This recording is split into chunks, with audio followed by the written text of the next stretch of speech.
very hard. So dia andehanao pique-nique tsika. Ndao ranga. Taira. Ndao ary. Ndao. Maman? Oui? Aza-t-il les confitures sy les ketchup? Ndao ary. Latsika liroa. Lidou. Inona zany maman ny ilayntsika amin'ilay pique-nique rehefa avy eo? Pique-nique inona entiny? Confiture sy ketchup. Confiture sy ketchup. Za mahita hevitra andaontsika aloha hijerana amin'ny kibo a. Dia shop Piantso? Avy atsika makany amin'ny shop Piantso. Ndao andramana rany.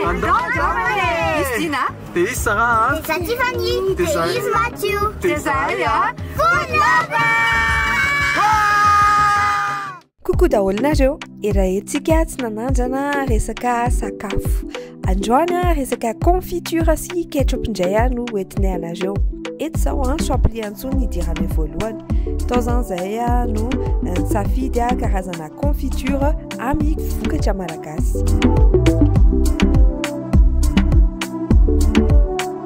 Dia rehefa avy ao amin'ny shop Piantso zay dia mivoaka tao amin'ny kibo. Ato amin'ny kibo no nahitanay le karazana confiture hafa, misy parfum betabe, misy fraise, misy goyave, misy koa ny manga ary farany misy ny ananas.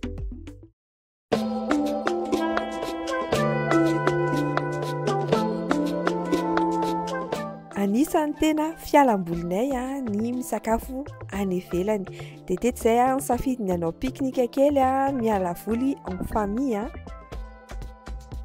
Dia vidy karazana mofo na nandramana reto karazana confiture be da be reto.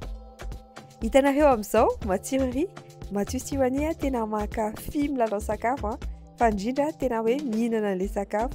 Papadina koa tia anaiky mihitsy.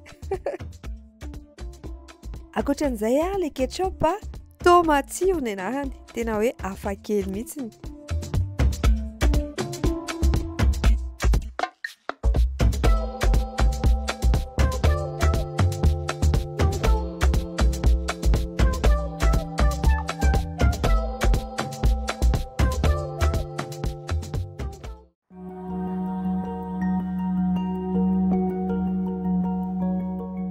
Araka izao hitanareo zao misy karazany be da be ny confiture ami misy fraise zao iny hoan'ny Mathieu iny misy koa manga. Misy ihany koa ny confiture ananas ary ny farany indrindra ny goyave. Ankoatran'izay zareo manana koa an'ity tomatsiro ity zay ketchup vaovao vita malagasy.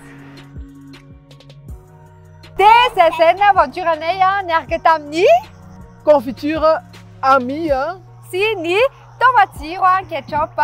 Dia ahoana mo fiteny zokizany? Andao andramana foana!